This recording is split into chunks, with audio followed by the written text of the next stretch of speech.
Olá pessoal, tudo bem? Meu nome é Leonardo Schwiff, eu sou diretor da Simulate Tecnologia de Simulação e hoje, nesse webinar que o IMAN promove, né, nós vamos falar um tema bastante interessante e atual que se chama simulação em época de crise. Tá?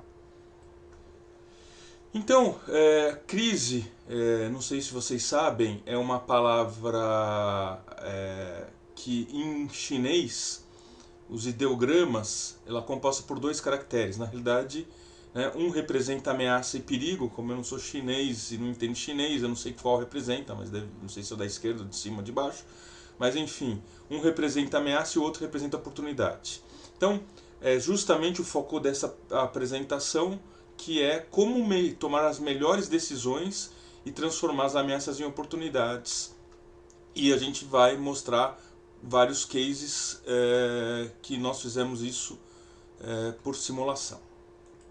Bom, como que nós decidimos normalmente? Né? O que nós usamos para decidir? A gente usa basicamente 3 níveis de decisão. Ou intuição, né? Então eu quero saber o número de pessoas que eu vou usar no sistema produtivo, eu posso estimar, né? Ou eu posso usar algum cálculo, né, de padeiro, algumas equações, né, alguma coisa um pouco mais matemática, ou usar uma técnica consagrada de decisão. Né? Daí vem os métodos de pesquisa operacional. E, dentre os métodos de pesquisa operacional, a simulação de eventos secretos é um dos métodos bastante importantes. Bem, pessoal, eu vou comentar agora aplicações de simulação em 3 cases que vai ilustrar, então, essas questões. O primeiro case vai ser em uma linha de montagem de carrocerias, o segundo case vai ser na linha de fabricação em vase de um produto químico e a terceira, logística de abastecimento de uma usina de açúcar. Então vamos começar com o primeiro case. Bom, o que eu tenho nesse sistema? É um sistema, uma linha que monta a carroceria automotiva, né? E esse projeto, né, ele teve um objetivo, né, que era verificar se a quantidade de skids, que é a base da carroceria, que foi previamente estimada, atenderia ao nível de produtividade, né, além de detectar gargalos. Então, na realidade, esse projeto foi um projeto de uma instalação que estava em expansão. Então, essa é a visão geral no desenho da fábrica. A parte em ciano, em azulzinho, é a fábrica de expansão. Existia um número de skids e se desejava dimensionar a nova quantidade de skids. E a gente fez isso por simulação. Então eu vou montar aqui o modelo de simulação, vou mostrar o modelo de simulação para vocês, que já está rodando, né? E foi montado no software Simu8, tá? Bom, qual foi a conclusão dessa simulação? A conclusão foi que, em termos de gargalo, não se detectou grandes gargalos, só que o primeiro cálculo de skids seria 600 skids ao todo para toda a fábrica. E a simulação mostrou que 400 skids eram suficientes. Ou seja, no final nós tivemos ganhos, aí, se for contabilizar a totalidade de skids, ganhos da ordem de 2 milhões de reais fazendo, né, esse projeto. É claro que nesse caso nós tivemos um caso que tinha um investimento. Então a pergunta é o seguinte: é possível com a simulação detectar ganhos sem investimentos? E a resposta é sim. Eu vou mostrar aqui no próximo slide um outro case que ilustra exatamente isso. Então nesse próximo case foi uma linha de fabricação em vase de um produto químico, né? E basicamente era uma fábrica que, dentro dessa fábrica, vamos dizer que seria 2 mini fábricas, né? Eu tenho uma fábrica de confecção de plástico, basicamente máquinas de sopro, e um grande estoque de plástico, né, intermediário, e uma fábrica de envase, tá, que vai fazer um enchimento desses frascos. Tá?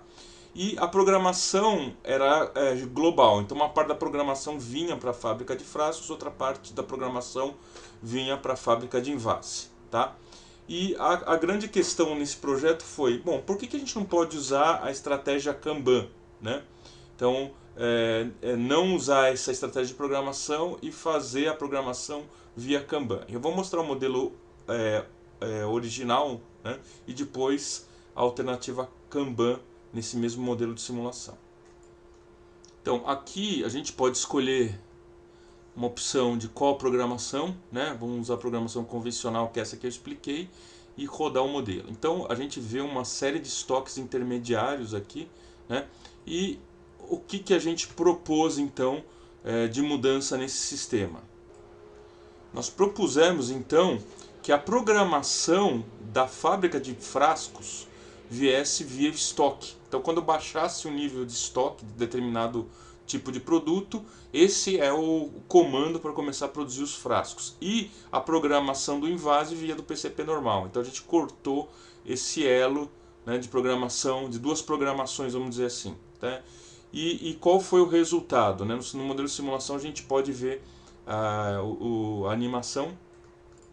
Então agora eu vou escolher a estratégia de Kanban e vou colocar para simular. Né? Veja, deixa eu resetar. Veja que o estoque, claro que não dá depois para chegar nesse nível, porque só estamos na animação, mas o estoque intermediário baixou sensivelmente. Então qual foi a conclusão desse estudo? Em outras palavras, os ganhos. Né? A solução proposta, ou seja, usando o Kanban, ela reduziu os estoques intermediários de frascos vazios em cerca de 20 vezes, liberando uma área de mais de 1.200 metros quadrados. Tá? Então, esse caso é bastante interessante, por quê? Porque praticamente, para você fazer essa mudança, você não tem investimento. Claro que tem alguma coisinha em Kanban, né?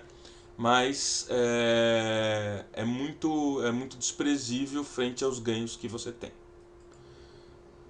Bem, o último case, pessoal, é um case já de logística, né? Em uma indústria que hoje, né, a gente sabe que não tem crise, que é o agronegócio, tá? Então, como que funciona esse sistema? Basicamente é um sistema de abastecimento de veículos numa usina, numa moega de cana-de-açúcar, né? E o objetivo é verificar esse dimensionamento de caminhões, né?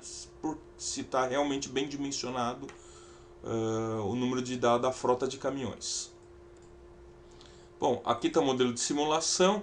Basicamente os caminhões, eles vêm do campo, entra na fábrica, faz uma amostragem da cana, faz os carregamentos na moeda, sai e continua fazendo esse retorno, tá? Então o processo nesse caso é relativamente simples. Quais são as conclusões que nós chegamos, né? Nós fizemos uma análise variando de 40, que é o número que eles tinham aproximadamente de caminhões, né? Veja que sempre teve fila, se a gente olhar a fila da moega, uma fila até bastante grande, né? Mas na realidade o que estava acontecendo? Há uma ineficiência desse processo por essa fila. É claro que a gente precisa ter essa fila, porque se não tiver fila vai parar o abastecimento da moega, a moega vai perder produtividade, mas a pergunta é, será que nós precisamos exatamente desse nível de fila? Então, olhando aqui nas análises, a gente vê que com 30 caminhões a gente tem uma perda muito pequena, né?